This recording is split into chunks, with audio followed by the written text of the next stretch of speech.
খুবই হতাশাজনক। আসলে এটা কখনোই আশা করিনি।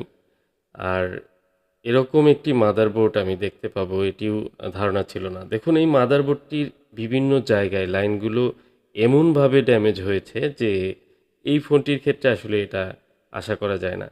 অনেক সময় আমরা ইউভি ব্যবহার করি অ্যাটাচ হয়ে গেলে, কিন্তু এখানে ব্লেড দিয়ে লাইনগুলো একেবারে কেটে ফেলা হয়েছে। যখন শর্ট হয়েছিল তখন সেখানে কেটে কেটে লাইনগুলো আলাদা করা হয়েছে।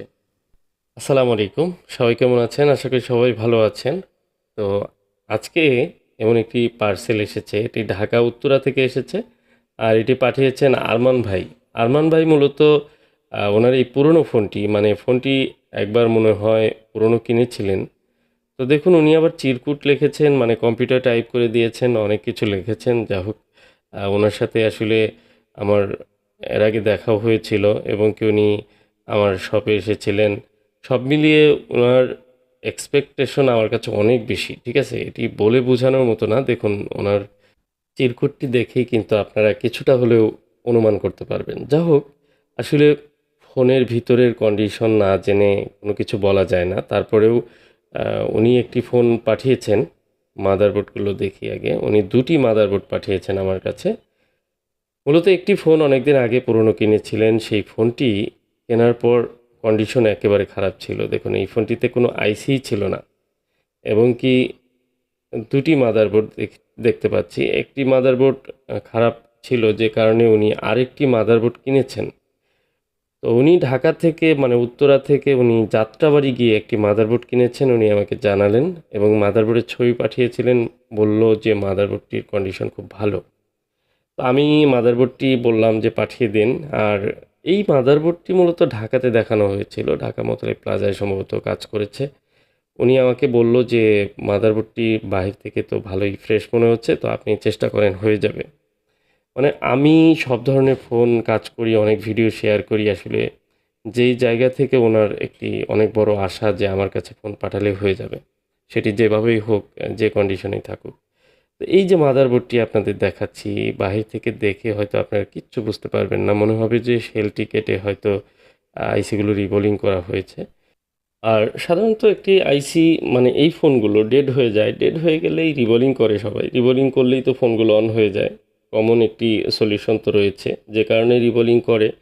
আর রিবোলিং করে ফোনটি না হলে ধরে নেওয়া যায় যে হয়তো আইসি খারাপ হয়ে গিয়েছে, হয়তো স্টোরেজ আইসি। দেখুন এই যে আজব কিছু দেখাই, যে স্টোরেজ আইসি এমনভাবে ভেঙে গেছে। আর এর ভিতরে কিন্তু দেখুন চিকন সুতোর মতো যে লাইন, এই প্রত্যেকটি লাইন কিন্তু এই যে সাইড থেকে এভাবেই কিন্তু বন্ডিং থাকে। সিপিইউ ভিতরেও থাকে এবং স্টোরেজের ভিতরেও থাকে। এভাবে লাইনগুলো সাইড থেকে টেনে ভিতরে যায়। তো এই লাইনগুলো কিন্তু ড্যামেজ হয়। কীভাবে ড্যামেজ হয়? যখন আমরা আইসি রিমুভ করি, খুলতে যাই, তখন বাঁকা হলে এই তারগুলো ছিঁড়ে যায়, ভিতরের যে বন্ডিং কমিউনিকেশন যে ওয়্যারগুলো রয়েছে।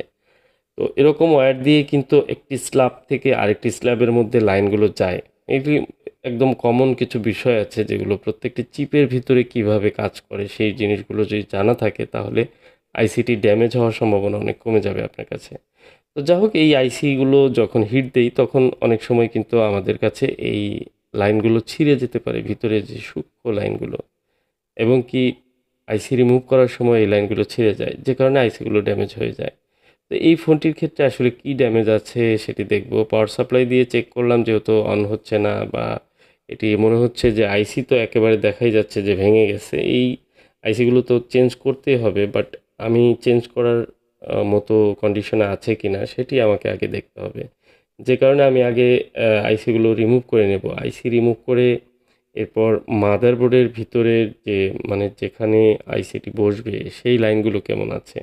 আপনি একটি ভবন ১০ তলা ২০ তলা ভবন করবেন, বাট ভবনটি যেখানে করবেন সেই মাটিটি আপনার ভালো আছে কিনা সেটি কিন্তু আপনাকে ভালো করে পরীক্ষা করে করতে হবে। দেখুন আইসির নিচের লাইনগুলো একেবারে বলগুলো উঠে যাওয়া। তো কি বলবো, অনেক হতাশাজনক। এই জিনিসগুলো দেখলে বোঝা যায় যে আসলে কি হচ্ছে। আপনি রিবোলিংয়ের সার্ভিসটি, অনেকেই বলেন যে ভাই আমি রিবোলিং করতে দিয়েছিলাম, জাস্ট রিবোলিং করেছে, চেষ্টা করেছে, হয়নি। হয়নি মানে হচ্ছে সে হয়তো এই কাজগুলো সেইভাবে করেনি, করতে পারেনি। আপনি একটু ভালো করে রিবোলিং করলেই হয়ে যাবে। মানে এই যে আশাগুলো থাকে আসলে ভিতরের গল্পগুলো অনেকে জানে না। কারণ এই আইসিগুলো যখন রিমুভ করতে যায় তখন অনেক সময় দেখা যায় আইসি ভেঙে যায়, আইসি খারাপ হয়ে যায়, নিচ থেকে লাইন উঠে যায়, আইসির ভিতর থেকে ছিঁড়ে যায় এবং কি এই বলগুলো একটি আরেকটির সাথে যখন শর্ট হয়ে যায় তখনও কিন্তু এই আইসি বা মাদারবোর্ড ড্যামেজ হয়ে যায়, তখন আর ফোনগুলো রান হয় না। এরকম ড্যামেজের অনেকগুলো লক্ষণ আছে। তো আজকে এই ফোনটির ক্ষেত্রে আপনাদের দেখাবো, যেমন ফ্ল্যাশের আইসি বা স্টোরেজ যে আইসিটি এটি রিমুভ করতে গিয়ে উনি আইসিটি ভেঙে ফেলছে। এর মানে হচ্ছে যে ওনার যথেষ্ট পরিমাণ অজ্ঞতা রয়েছে এই আইসি রিমুভিং বা রিবোলিংয়ের কাজে।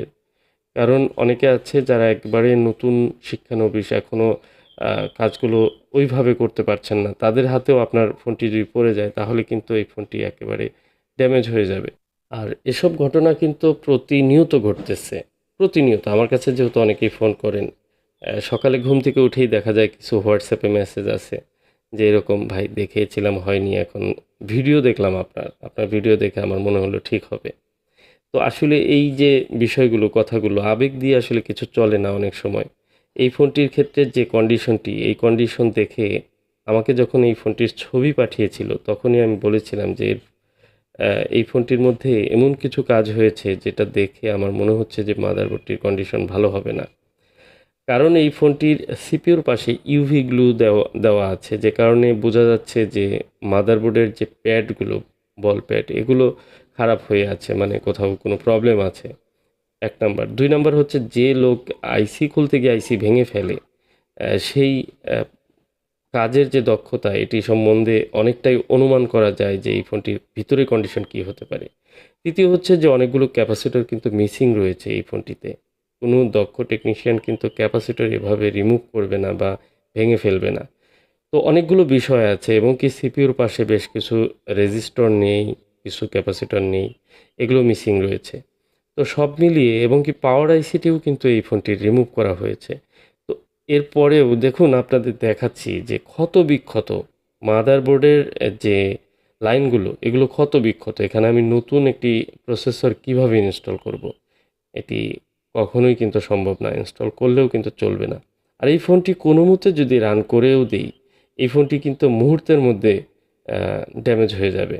এগুলো দেখেই বোঝা যাচ্ছে লাইনগুলো কিভাবে কাজ করে। আমি আপনাদের দেখাই।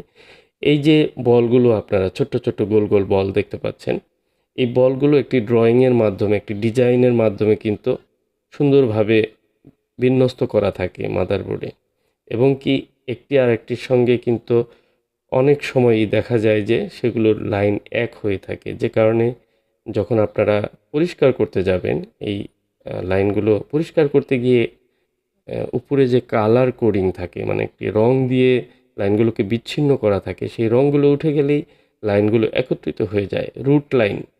তো এই রুটগুলো যখন একত্রিত হয়ে যায় তখন আমরা আবার রং করে দেই, সোজা বাংলায় যেটি বলছি, রং করে সেগুলোকে আলাদা আলাদা করে দেই যেন বলগুলো জোড়া লেগে না যায়।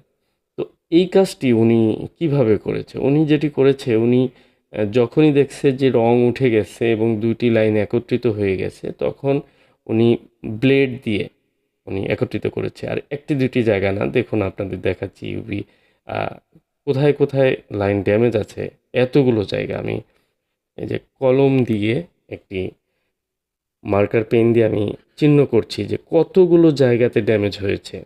আপনারা হয়তো দেখতে পাচ্ছেন না, বাট আমি মাইক্রোস্কোপে পরিষ্কার দেখতে পাচ্ছি যে এতগুলো লাইন উনি কেটে কেটে ফেলছে। আর সেটি এত বেশি পরিমাণে জায়গায় ড্যামেজ যে এই ফোনটি আসলে আদৌ ঠিক করা সম্ভব না। বা এই ফোনের পিছনে আমার মনে হয় যে নতুন প্রসেসর ইনস্টল করা আর স্টোরেজ আইসি ইনস্টল করা একদম বোকামি হবে। সেটি আমার জন্য হোক আর যে কারো জন্যই হোক।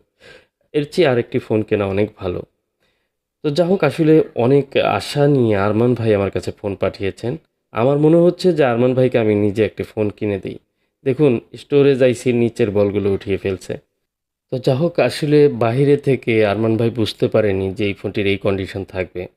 অনেক হতাশ হবেন আমি জানি। তারপরেও যেটি সত্য সেটি তো তুলে ধরতেই হবে। উনি আবার ভিডিও করার জন্যও কিন্তু রিকোয়েস্ট করেছেন।